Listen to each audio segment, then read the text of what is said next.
Okay, ladies and gentlemen, if I could have your attention, please.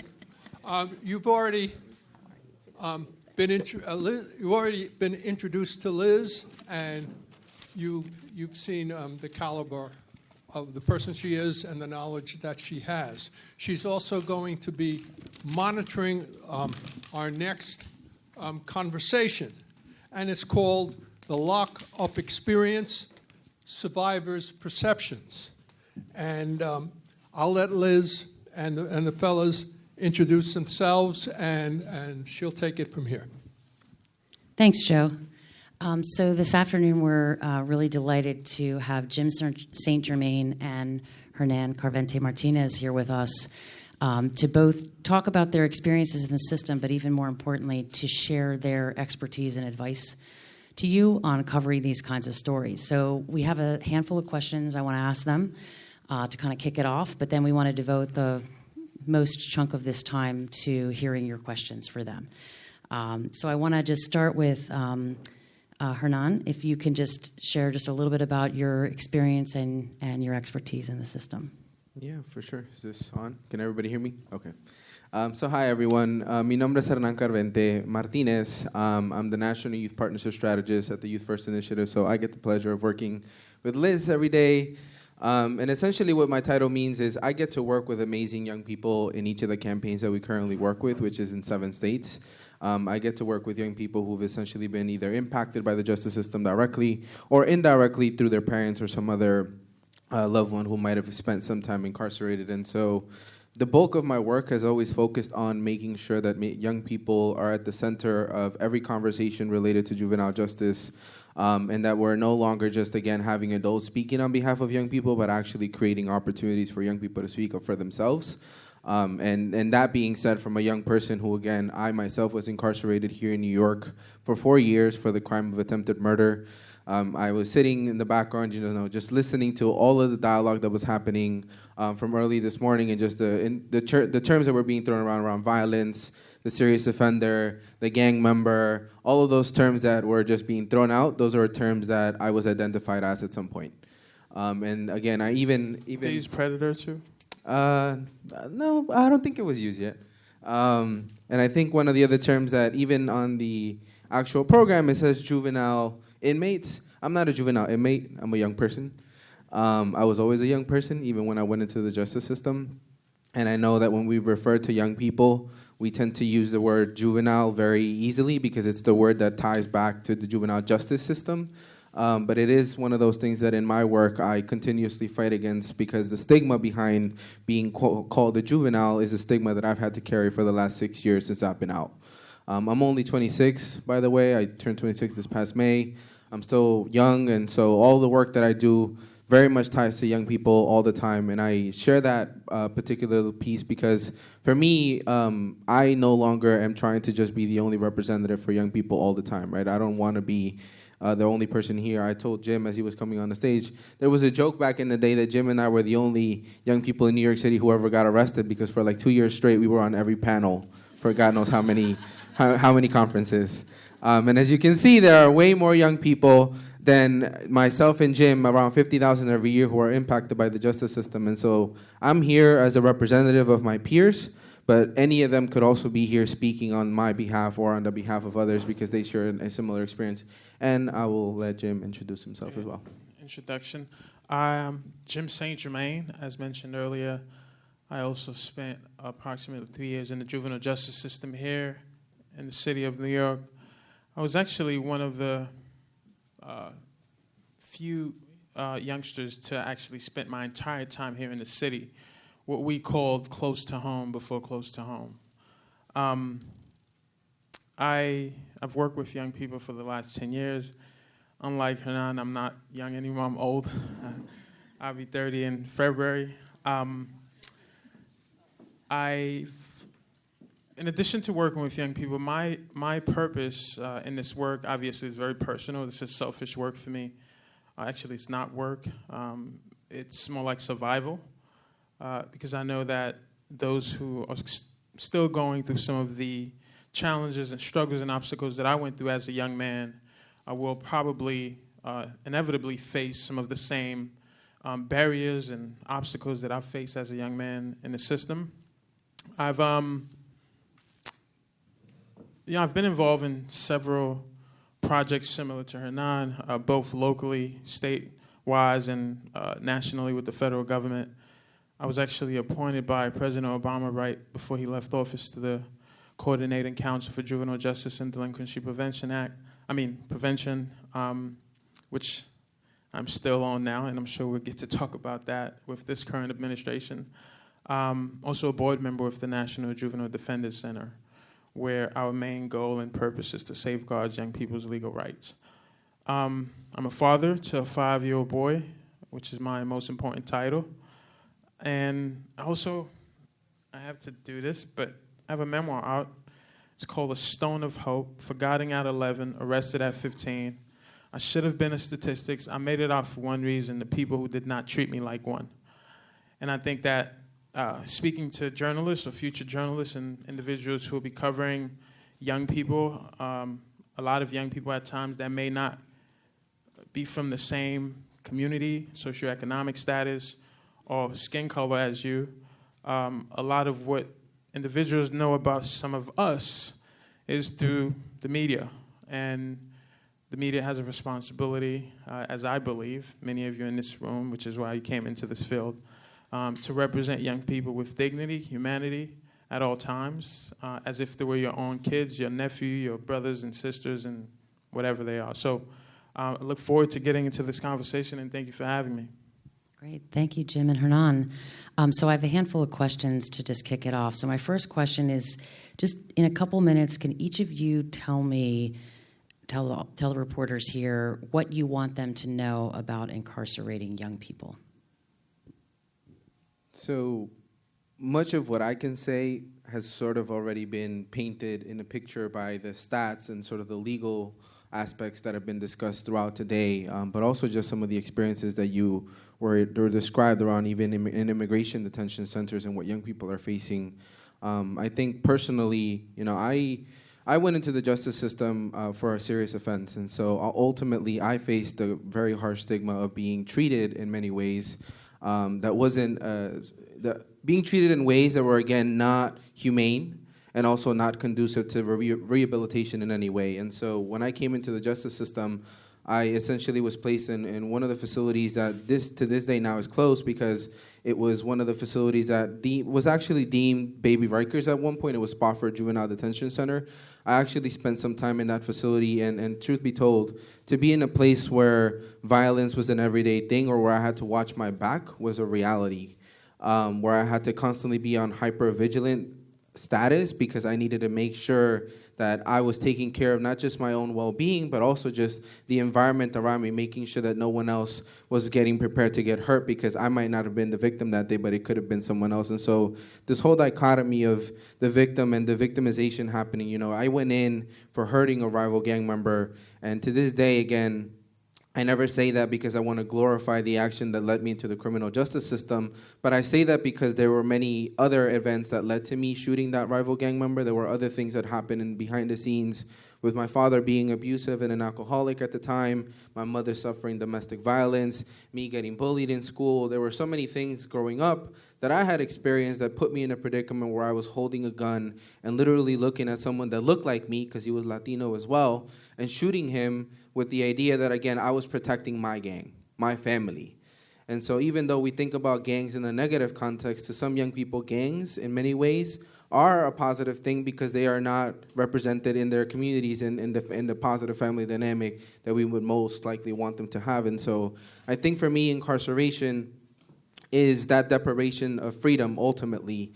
But when I was incarcerated, being treated any less than human was essentially my everyday thing, particularly because of the crime that I was convicted of.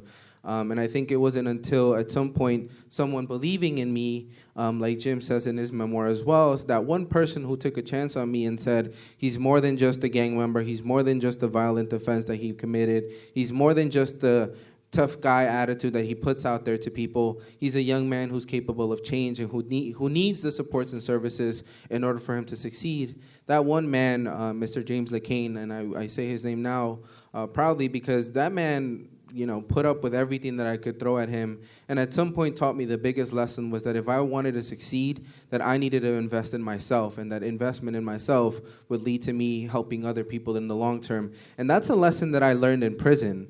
But it wasn't a lesson that I learned because of the prison environment. It was a lesson that I learned because one man took a shot on me and said that he would look beyond all of the negative sort of stereotypes and things that I was putting out there and saw the positive in me, or saw that light that I couldn't see, because to me everything was darkness at that time. And so I think for me, incarceration really means, that darkness that envelops young people when there's no lack, when they've lost all hope, and when systems and people around them have all lost all the hope on them as well. And so I think for me, breaking the cycle of incarceration for young people means bringing light to young people who have essentially been deemed and cast off to the side because of the worst things that they've ever done, and really giving them the opportunity to show their true light to the world and to the people around them. Thank you, Hernan. Jim, do you want to add anything about what you think Just you want them to know? Hernan covers it pretty well. But I think the theme there is that when you're young, black, brown, poor, incarceration for you starts way before you even get in touch with the system. You're over-police. The resources that are distributed are not being given to your community, right? You don't get the same education as the rich white kids from the Upper West Side. And you don't get the same benefit of doubt as a young black or brown boy. You seem and deem as some sort of, violent, inherently violent creature in a sense. And so we see it all the times, the way we talk about young black and brown people on TV and things we do, and the way we treat them in school, from the school to prison pipeline, right? We know that a 5-year-old child who is black and brown is 3 times more likely to get suspended from school. I have a 5-year-old son, and just think about my son being suspended from school for throwing a pencil at someone. We also know that if a white child does the exact same thing, they don't get suspended.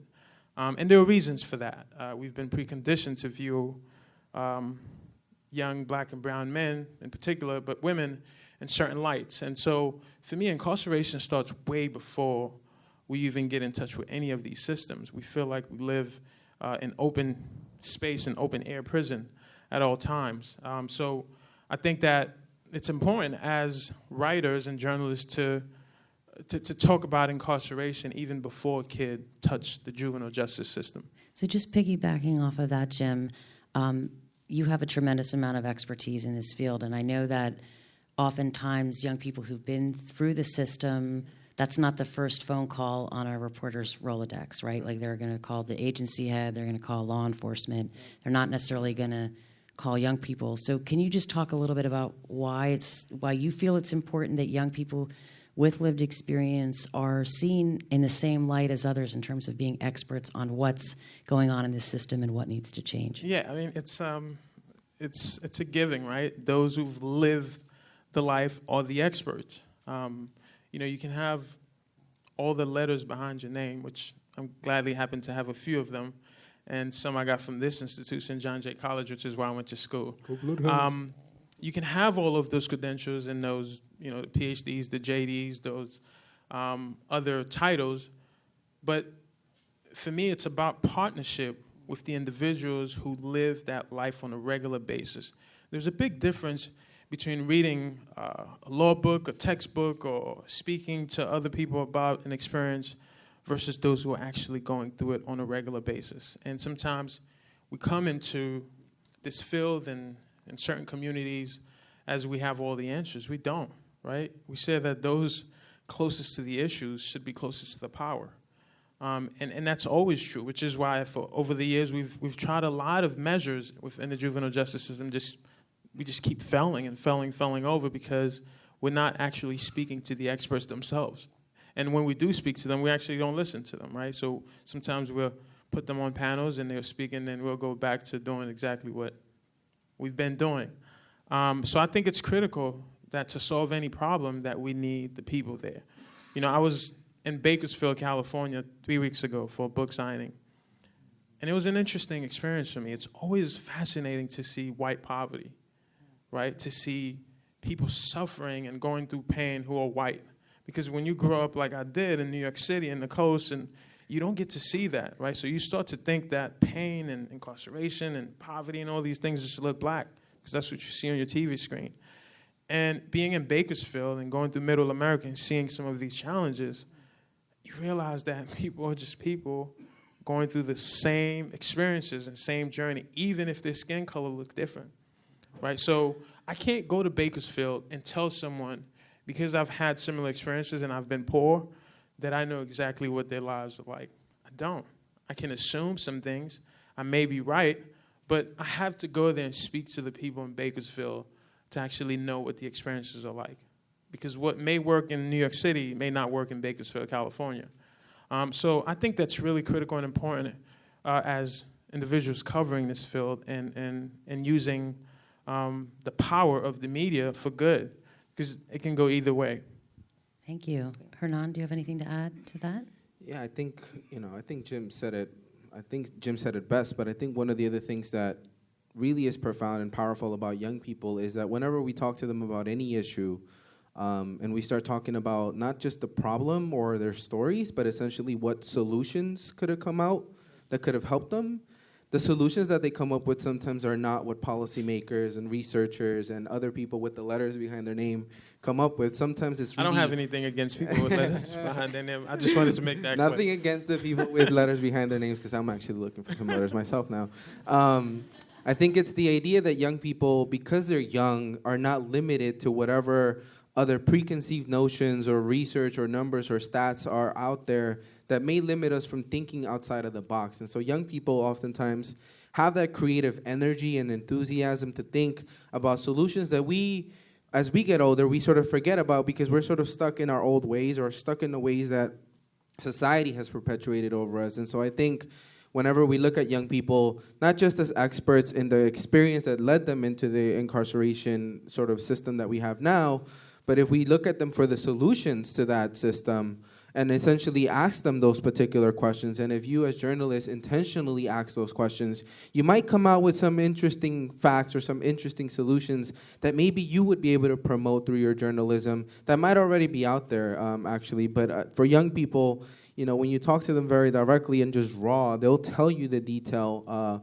very directly because, again, they have nothing to lose in that moment. And for others who might have some political vantage point that they need to come at for a minute for a particular issue or have some financial loss that they might have if they put out a specific program or something that might not meet the particular requirements that their funding provides, you know, that might actually limit their ability to speak. And so young people, we don't have that ability, and I mean, I do. I have my boss right here, right?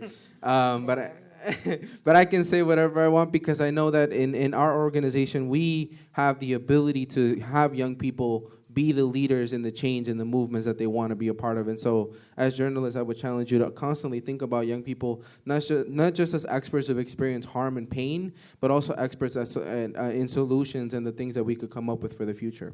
Thank you. And we had a reporter ask a question earlier, and I wonder if would you mind repeating your question? If I could give you I'll give you the mic here. So while we're on the topic of like youth experts on this issue, you had asked a question earlier. Yeah, so there's this fine line with journalism of not, obviously you care about the stories that you write about, but properly portraying and representing the experience of the subject that you have, and then exploiting the story. It's a really fine line to balance as a journalist, especially the more vulnerable of a population that you're digging into, the finer that line becomes. Access to youth in the juvenile system or people in prisons or anybody in these vulnerable communities is another story in and of itself. But my question was just how you guys recommend that we balance that fine line, that we walk that fine line. Because that's my biggest thing as a reporter.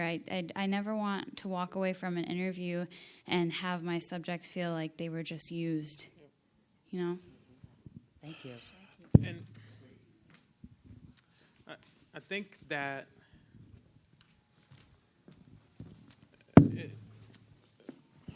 I've been dealing with the media for quite a while now. Actually, one of the things I do is anything that's written about me I've never read, and there's a lot of things that's written about me. and sometimes you read them, you would think like I was Pablo Escobar. Like I sold all the drugs in the world that I could ever get my hands on, really, where I was doing a lot of things that kids do to survive, just petty stuff. And so it happens a lot. And I think that, you know, there are these hyper, sort of like clickbait and grab your attention type of words and phrases and statements. And I mean, you see it now, especially with cable news. And they know, right, if I say this buzzword, everybody's going to click on it. The child can talk for an hour and say all of these amazing things, and then the journalist will pick that one slip and like, boom, got that. Here's my story. And, you know, I can give you a fancy answer for trying to walk that line, but I would just say to the journalist, just think about yourself when you were a kid. You know, think about your little sisters or your little brothers, right? I mean, it's not always hard to do. When I see human beings, I see human beings. I don't care if they're white, purple, whatever. I just see you as a human being, right? Even though we may have different experiences in life, you're still a living, breathing human beings. And I think when you think of kids, when you talk to them, trying to get what you're looking for, but also not wanting to exploit them, these are some of the things you think about. And I think it's not hard to do. I like to tell people that this country and its countrymen and women has done great stuff. You know, you send people to outer space and all sorts of things. You've created all sorts of weapons.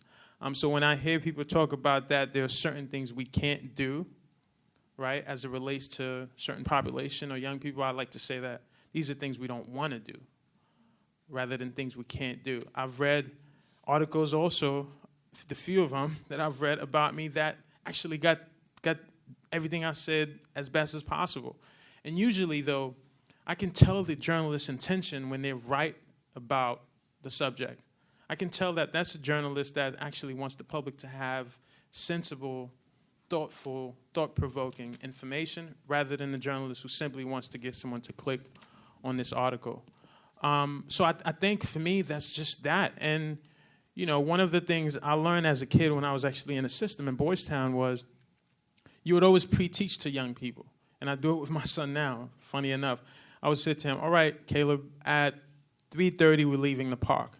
Because I know if I tell him when it's time to leave the park, he's going to protest and say, well, I don't want to leave, Daddy. So I tell him that we're going to leave 30 minutes before we have to leave. And then I'll tell him again 15 minutes before we have to leave to kind of prep him easily. So when it's time to leave, he's like, all right, we'll leave. So when you're dealing with young people on the subjects and folks who may not be as skillful when it comes to dealing with the media, you can be upfront with them. You can be honest with them. That's young people's best quality, which is why you should go to them for information at times, not to exploit them, and obviously be careful with legal issues, is that they'll be honest with you. As adults, I have to think of all the ways that I can be politically correct to give you something that you're not going to misinterpret. A young person will tell you exactly how they feel. If they think you're ugly, they'll tell you you're ugly.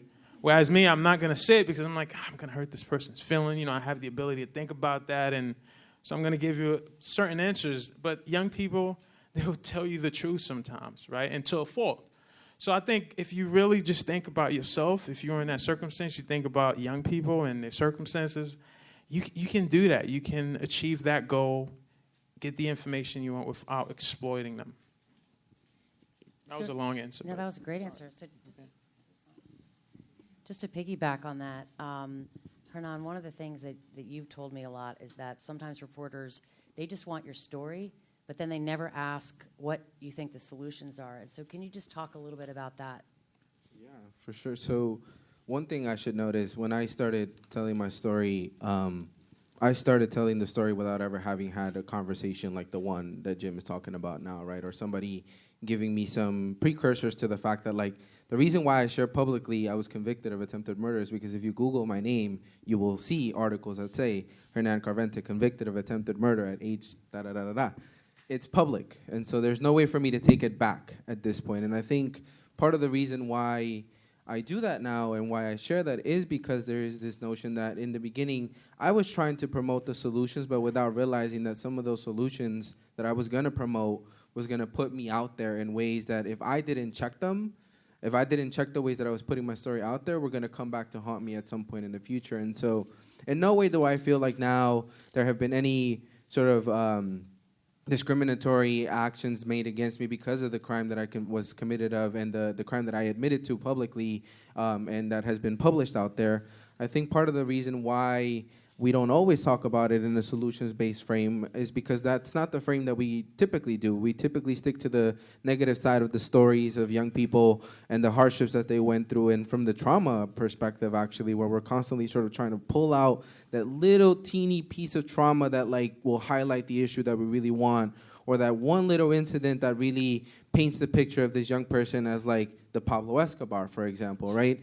I think part of it is where, as reporters, there might be that constant sort of trying to look for that information, and not to say that again I'm pointing fingers right now at the reporter community. I do not in any way want to point it in that way. What I mean to say is that we should always think about all of this as being solutions-based and solution-driven. If we really want to promote an agenda that is really focused on humanizing and upholding the dignity of young people, those should be the questions that we're asking from the beginning. And that's where I think you can learn how to walk the fine line between tokenization and or exploitation and actually supporting a young person. But also, if it's a young person, again, we're all human beings, and so having an actual dialogue before even jumping to the questions might actually be really important. I've had reporters where I've had conversations, and they want to get straight to the point, and it's like, I don't even know your like full name, bro. Like, what's up? Like, and then sometimes the whole thing is written, it's published, and there are errors where I'm already emailing back saying, hey, you literally said that I was convicted, that I committed my crime at age 16. I committed it at 15 years old and 363 days. Let's be very clear about that, because 16 would mean that I was at Rikers, and you're saying I was sitting in a juvenile facility. And so I guess even little mistakes like that, right, where like a reporter can actually have a conversation with a young person after writing a piece, if possible, although I know I've had other reporters who've literally said, my editor needs me to get this out quick, and as much, I think the process sometimes is what gets in the way. It's really the editors we should. They're the headaches. It really sometimes is that problem, right? And so I think as much as you can advocate too for the young people to like streamline that process and to really make it as supportive and helpful as possible to the young person, I think that is your responsibility as well, to be their advocates as well as they're sharing those pieces of their story, because it might come back to haunt them at some point. And I give you a perfect thing that's playing out right now. I hate the guy at 1600 Pennsylvania Avenue with every bone in my body. You can write it, you can say it. It's not politically correct, but I'll tell you that. But I find myself agreeing with that guy on one thing, is that for a very, very, very long, and it's insane to think that we agree on this thing, but for a very, very, very long time, the media has always portrayed people that look like me a certain way, right? So then when he comes out and say, oh, the media is this, is that, the media lies, the media portray people in such and such ways, I find myself feeling like, geez, I don't want to agree with this, but as a young black man, I know this is what I've dealt with my entire life, right? You see it all the time. A white guy walks into a school and shoots 50 innocent babies. Headline, mentally ill, PhD, from lone wolf and depressed, and all of these words that they use to describe this person to make that person human, right? I find myself now feeling like, geez, I feel bad for this guy who just slaughtered 50 kids. And let that be a black and brown kid from Brownsville, the Chicagos. First of all, there's a different picture of that person, right? A picture of not of them in the graduation suit or, with cap and gowns on or going to church. There's a picture of them, the worst picture they can find. The words you see are, which is the euphemism for the N-word now, thugs, criminal, such and such. Like, they already pull all of these things about this black and brown child, right, in the mugshot to paint this image. Now, what do you see when you see that, right? Even people from these neighborhoods start to have not sympathy for these youngsters at times, because that's how we portray them. That's how we've received them through other media outlets. And so that's what we give out to the country. And then so when I go to Lindsey Graham or Rand Paul and say, hey, why don't we fix the criminal justice system? And he's going to be like, why should I do that? I mean, everything I read about these kids is bad. You know, they're criminals, they're this, they're that. So I say that to say that the way we write about young people, the way we try to hold policymakers accountable, very much applies to us, and including myself. I have to check myself every now and then, because the truth is that even I am removed from the day-to-day life of young people at times, right? I have friends now who live in some of the craziest places in America, who has crazy bank accounts. When I'm with them, I'm in a completely different world. So I have to check myself at times to know that a young person, currently 15 right now, may not have the exact same experiences that I've had 10 years ago. And so even I have to check myself on that. So I think it's something that's useful for all of us to be mindful of. Thank you. And I'll just mention the Berkeley Media Studies Group did a report many years ago looking at how young people were covered in the media, and some of the things that Jim and Hernan are talking about, they wrote about, and nobody's done that research since then, so that could be a research project that you might think about. So I know we want to open it up for a few questions, if we have a few minutes to do that. Okay. So speaking of solutions, I want to ask Hernan and Jim just to share like their top 3 recommendations for transforming the youth justice system. If you guys could share that with the group, or if you want to share what you think reporters could be interested in covering, or a combination. 3, top 3. No. I think I say top 3 because I think I find it hard to really focus on which solutions are actually going to tackle the most young people, including those who've been convicted of serious offenses.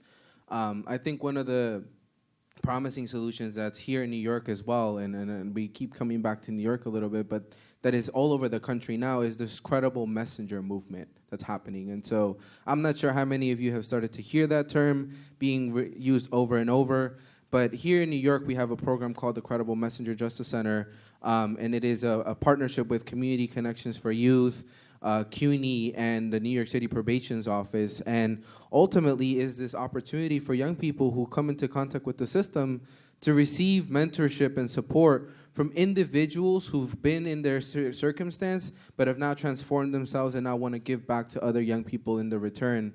And so again, part of the strategy of Credible Messenger mentoring is that the credible messengers, the people who are essentially guiding and supporting all these young people, are people who look like them, share similar stories to them, and who actually represent the communities that they come from.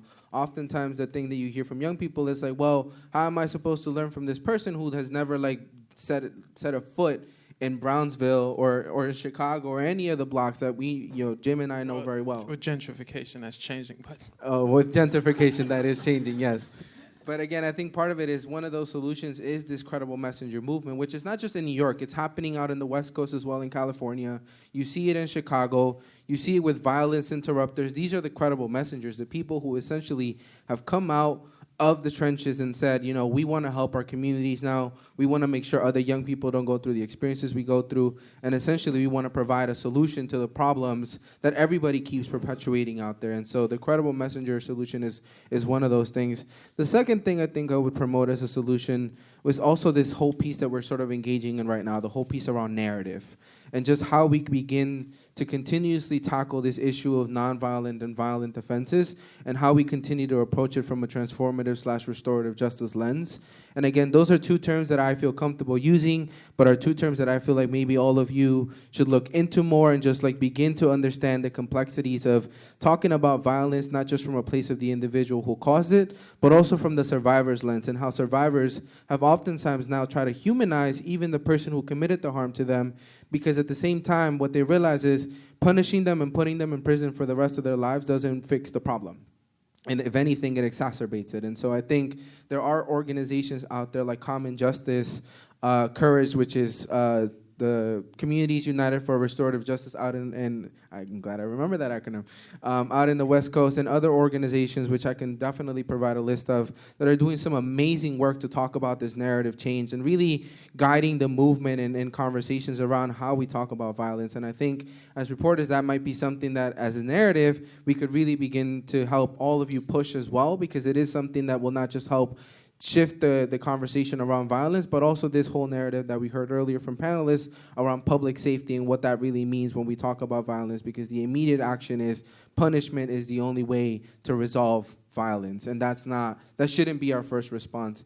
And I think the last solution for me, or the third solution that I would recommend, is just really bringing it back to the community all around, right? The credible messenger aspect is one, but I think the more we continue to push for closure of juvenile prisons all around the country, we continue to see a huge investment in community alternatives and just thinking around that, right? And so I think there needs to be more coverage around what actual grassroots community organizations exist and what work are they doing in the community, because some of those organizations aren't being highlighted enough to have the funding or support or resources to be able to grow and offer the resources that these prisons would otherwise be offering in a very institutionalized, punitive environment. And so I think really moving from that prison model to this community-based continuum of supportive services, I think is where we really need to head in the field. And I think as reporters, you can really do a lot of justice in helping us promote those programs more effectively. Thank you, Hernan. Yeah, I mean, to put it simply, is that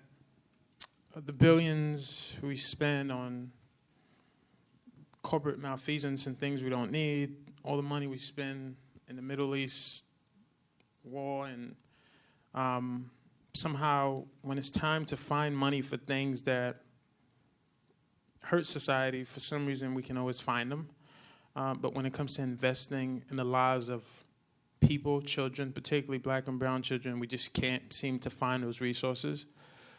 So for me, I think it's shifting the resources from the system to the community, right? So if you are closing juvenile justice facilities, then where's that money going, right? Is that money going back to the school system, which a lot of these young people are coming from? Because we know that there's two America, right? There was the one for if you're wealthy, white and rich, and there was the one if you're poor, black, or just poor. There was a system for Brett Kavanaugh, and then there was one for myself.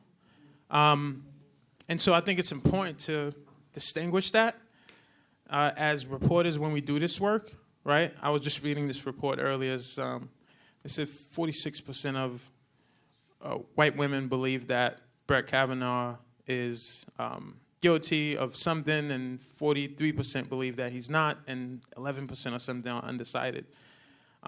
And then ironically, it was like 90% of black women believe he was guilty, which tells you a lot about in terms of people who are more likely to deal with the pain and the trauma of someone, in a position of power, obviously having a level of sympathy for that hurt, for the folks who've been hurt. So I think as reporters, when you write about the juvenile justice system as a way of changing the narrative, investing resources in the communities, I think that's extremely important. I also think that, it's a system that we can't fix by just putting Band-Aids over like bullet wounds. It's going to take time, but we have to invest in young people from the beginning. We know that if a young person goes to pre-K, the likelihood of not going into the juvenile justice system is that much higher. We know that if the young person has graduated from high school, the likelihood of going into the system is much lower. So these are things that we know, and I think as reporters, when we write about young people and their misfortunes in the juvenile justice system, that it's important to talk about the money, because ultimately, sadly, the truth is that this is a business for a lot of people. Black and brown kids have always been a business, and they are still very part of that business. And a lot of people make money off of the pain and suffering of black and brown kids. That is a fact. And so in a capitalist society, I think it's always important to talk about the money and follow the money when it comes to fixing this juvenile justice system. I mean, here in New York State, as you know, we spend approximately $250,000 to keep a young person in the juvenile justice system. If you give me $20,000, I can keep a young person out of the system. To know that we're spending $250,000 to keep a young person in the system, I mean, you can go to Harvard 3 times with that type of money. So what happened if you reinvest and shift that money into the community, into education and, employment opportunities and mentorship and building community centers in the neighborhood? Because we know that a lot of youngsters get in trouble with the law because they don't have the infrastructure. They can't go to karate classes, piano lessons, yoga, therapy, all of the things that when you have resources you're capable of going to. So what ended up happening is that they spent a lot of time in wrong places, which then pushed them into the system. So I think that, I'm sorry to focus on the money part so much, but I think it's critical. I think that, organizations trying to safeguard kids' legal rights, I mean, right now at this time, a lot of money is being pulled from this field, right? The resources we had access to 4 years ago are no longer there. So you have kids in court representing themselves. I mean, just think about that. Manafort had like 27 lawyers, but then you have a 15-year-old standing in front of a judge representing himself. And so, again, I think that as reporters, it's important to highlight these things, to humanize these kids, because I know we can do it, because we do it all the time for folks who are addicted to opioids, right? Because when the problems shift, when the pain and suffering becomes white, all of a sudden we can find all the sympathy and the words and the solutions in the world to help these people, as we should. I've never saw a white person going through something and say, you know what, that person don't deserve help, right? Never in my life. I have friends who've been addicted to opioids who don't look like me. They're not from the neighborhood I'm from, but I want them to have the same opportunities and the same treatment that I want. But for some reason, we can't find it for other people but those individuals, right? Because they look like our husbands, our kids, our cousins and brothers. All of a sudden, people who've made a living of locking black and brown kids away now are experts on how public health is the main issue that is ravaging through middle America. So for me, is that if that level of sympathy, you can transfer it to other people who do not look like you, as a writer, as an editor, as whatever, then we can find solutions to changing the juvenile justice system. Sorry, I caught the Holy Ghost. Oh, I appreciate it. It's great. So I think we have time for one question, or more. How many? I'm looking at Joe and Steven just to make sure. Yeah, depends on how short the questions are. Okay. Okay. I keep the answers short, promise. So let's start here in the front. Short. Oh, go ahead. Go ahead, and then we'll come over here. Hi, I just had a quick question for both of you about what the experience was like once you were released. What did that look like? Did you have a support system? Did you have a family to go to? Because a lot of the people don't, and then they're just kind of out there. I make it quick. I was very, very fortunate. I was in this program that really was like no other. So when I came home, I had a little support. Like, for example, the gentleman who was the staff in the facility I was in, before I left Boys Town, I got my driver's license. I was already in college. I was actually a kid going to college while in the system. And I had a job stocking shelves at Key Food.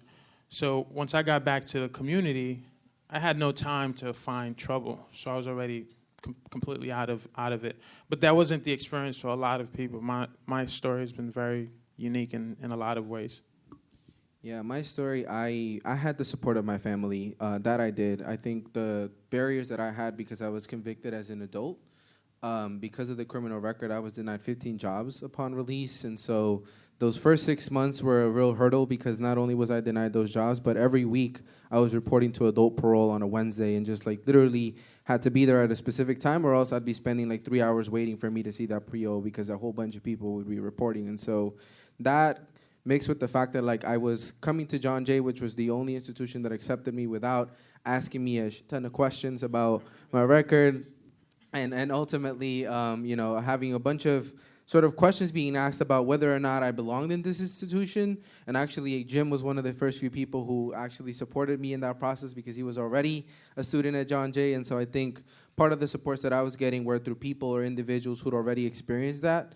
And ultimately, it was that sort of complexity of me coming out that led to me becoming an advocate, because otherwise, I wanted to do something around technology and information technology systems. And so I never wanted to do this kind of work in the beginning. I wanted to do something different, but because of the barriers that were placed in front of me, I was sort of cornered into doing this kind of work, because this is the one place where I was accepted because of that background. So that's some of my background as well. Sorry, Liz, I got to give you one real life thing that happened. I remember when I signed up for college, BMCC, and I was filing for financial aid. And the first question was, have you ever been convicted of a violent crime or a felony, I think? And I got involved in the system 3 months shy of my birthday, meaning that if I was just 16 years old, I would have to check yes for that box. And Lord knows that I may not be standing here today. Only because I was just 3 months shy of my 16th birthday, I was able to check no because I was a juvenile. Then I received financial aid. I went on and graduated college, and here I am today, right? An asset for this country instead of a burden. But, there are thousands and millions of young people who were just a few months older than me, that I'm no better than them, I'm not smarter than them, I'm not any more special than they are. They were just 3 months older, and they checked yes for that box, and their lives ended right there. So just think back to your life and all the stupid stuff you've done in college or in high school, wherever you've been. And if that was one of the things that would stop you from sitting in this room today, right? Just like this guy was talking about, I drank beer and I bear this during the hearing. It's like, just think about that. And these are the things we're talking about. This is why it's important for states to raise the age, to ban the box, right? Because it's not only with academic applications, but let's say you go for a job. We know that that's the engine to propel somebody forward. They go for a job. Even before they have an interview, they have to check that they have a felony, and their applications get thrown in the garbage. These are people who are already coming from marginalized places. They don't have an uncle they can call, or aunt, or somebody who knows somebody who can help get them through the door. And these are the things, the policies that we're talking about, that seriously alters people's lives forever, and their children's lives, because sometimes they have kids. And now daddy's not working, daddy doesn't have an education, and what's going to happen to that child? It's going to fall through that same cycle. So these are real life things that we're talking about, and it's a perfect example of why that matters. So over the last couple of days, the panelists have talked about the need to move to a more therapeutic, pro-social model, but you still see these scared straight type, very authoritarian, very structured programs, and the folks who run those programs swear that works for some kids. That taking the kids to the morgue, to kind of show them how they could end up if they don't behave, that's gonna kind of, something will click in their head and they'll change. And I was just wondering, thinking back about the kids that you were incarcerated with, would they have all benefited from a more kind of kinder, gentler therapeutic model, or do you think there were some that needed that more scared straight approach? So I think every young person benefits from a therapeutic approach, or an approach that just humanizes them. Because as someone who went in for that violent offense and who, again, was sort of demonized all the way through going into the justice system, it wasn't until somebody actually started treating me as a human being that actually helped me become the person that I am today. Otherwise, I would have still been Sureño, Southside 13, Hernan, who was just like, fuck all of you because I don't care about anything. And that, I think, was really hard for me back then, because that's who I was, but nobody else took a chance in trying to look beyond that and trying to offer me something different, or a vision for something that would otherwise be not the thing that I was going to end up being, which is in the morgue or in prison, because I was already in prison, so you couldn't really teach me that, right? So I think part of it is, what else could you have shown me? And so what this person who helped me did was instill the value of education. I got my GED while I was incarcerated. I got 57 college credits while I was incarcerated. Worked custodial maintenance, worked the library, was in a fatherhood program. I had all of these different skills and supports while I was in prison, and had none of those while I was in the community. So how backwards is that? That I got all the supports that I needed and I should have gotten in the community while I was incarcerated. And so I think when we think about that rehabilitative therapeutic approach, and looking at just my example, but the example of many young people who go into the system, it's also a matter of like offering that, but also meeting people who ultimately are going to humanize you and not say to you, as I was once said to, that what do you care, kid? You're just here to pay my paycheck. That's a line that I've used over and over because it is a line that I will never forget.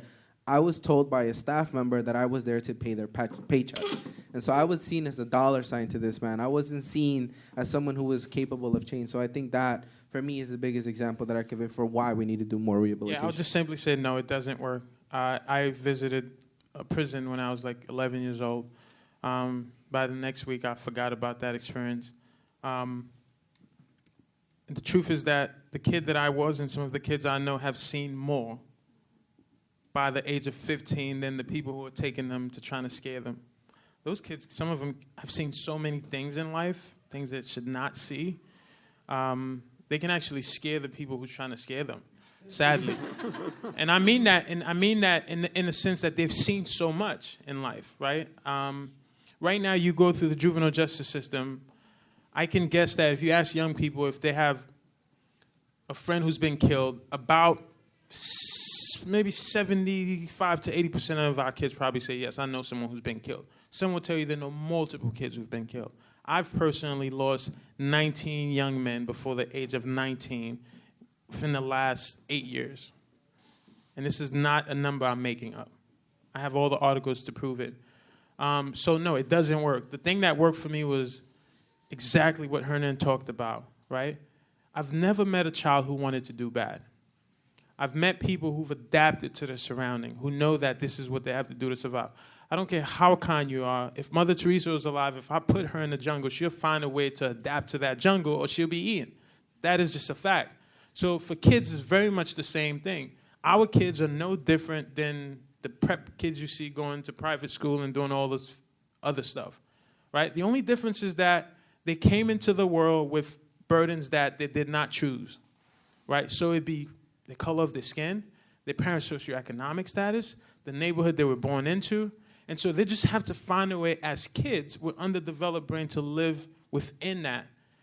And that's not an easy thing to do, right? So for me, it's about showing them an alternative. It's to love them in a way that will then force them to love themselves. I remember the first time, as Hernan said, when people started, behave towards me as I mattered. And all of a sudden, I start to look at myself as I mattered. So I'm sorry to keep going with this, but it doesn't work. I don't believe in it. Maybe it worked for other kids, but I think love and compassion and therapy and all the other things and resources are what our kids need, not to take them to prison and morgues and tell them this is what they're going to be. Yeah, so Tessa, what I was going to say is that the research backs up what they're saying, So, yeah. Yeah, you get the anecdotal. Yeah. So Tessa, final question. Okay, so we've heard a lot from you guys about how the way that you've been depicted in the media in the past, it's damaging, and how there are people who look at the stories that hopefully no one in this room produces, but that are certainly put forth that perpetuate the idea that young black and brown men are more criminal than other youth. But at the same time, we know that black and brown young men are overrepresented in the juvenile justice system. So I'm curious, this is something I think about every single day, especially knowing that I can't relate on a personal level. How do we amplify the voices of young men of color without also perpetuating the stereotype that they are more criminal? I ask that because I know I can write a story that can put a child's life into context, and some people are only going to walk away and see, well, that's just a poor black kid that is a criminal. So I know there are some people I can't help, but how can I amplify the voices without doing damage? I think we could both tag team that, but I think part of it is you really do need to highlight the successes of every young person. I know that most of the stories that have been written about me have highlighted a lot of the things that I went through that led up to where I am now, and then they stop there. They never talk about what I do now, how I'm doing it now, or what successes I've had. And so I think the way that we break that cycle or the perpetuation is by regularly highlighting the success stories versus just the stories of who went through the system, what they did to get into the system, and what essentially are they now close to achieving versus actually following through and finding out what did they achieve now, right? Like the continuation story to all of these, because I think part of it is we only highlight that negative piece, and that is exactly what continues to perpetuate that fear that is driving our communities to continue to push for the punishment system that we have. And so I think the more we perpetuate the success stories or the successes that happened after that first original story where maybe you highlighted a young person, that there might be some things there that actually could be raised or elevated to actually paint the different image of the young people that we're working with. But again, to continue to break out all these stereotypes, and even just the use of terms like juvenile, inmate, offender, getting rid of those words as much as possible. We were doing that at the federal level, and now we're rescinding back and going back to the dark ages where we're using those terms again. In this community, you have the power in your pens to change the narrative, in your laptops to change the narrative. Some of you might not use the pen. So again, I think just using the power that you have at your disposal to change those narratives is important. Since Jim is going to kick me off the stage, I'll make this fast. I'll throw it back at you. Here's one thing I've noticed in the last 2 years. I know that 53% of white women voted for Trump, right? And one of the things I've noticed is when I speak to my white women friends is that they be sure to tell me that they're not a part of that 53, right? The other thing I've noticed is that my white friends like to make sure that I know that they're not like Trump or Kavanaugh or all these people who've done hideous and horrible things. But so my question is, how is it that when that same thing is done by a young black and brown person, all of a sudden they represent every black and brown person, right? So I also have friends who's like, well, I didn't own slaves. Duh, right? But the bottom line of what they're trying to convey to me is that, why are you painting me like every other white person? I'm not a racist. I don't feel this. I feel this. So I'm throwing this back at you, right? If this is what the white community is used to in terms of, hey, don't paint me as everybody else, then why is it that we can't do the same thing for other people? It's not a hard thing. So I think that if you're asking, you don't want to represent young black and brown boy this way, just think about the fact that you don't want to be represented that way, right? And so I think that when we put ourselves in people's shoes, regardless of who we are, I can put myself in your shoes. I don't care if you're from the Upper West Side, you grew up rich. If you have struggles and problems, I can put myself in those shoes to say, hey, what is the best way to help someone with those issues? And so I think as a writer, it's the very same thing you're doing, right? If I am not the representative of every black and brown man, as Trump is not the representative of every white person in America, then we just have to flip the roles. So I really want to thank Jim and Hernan for taking their afternoon. Thank you.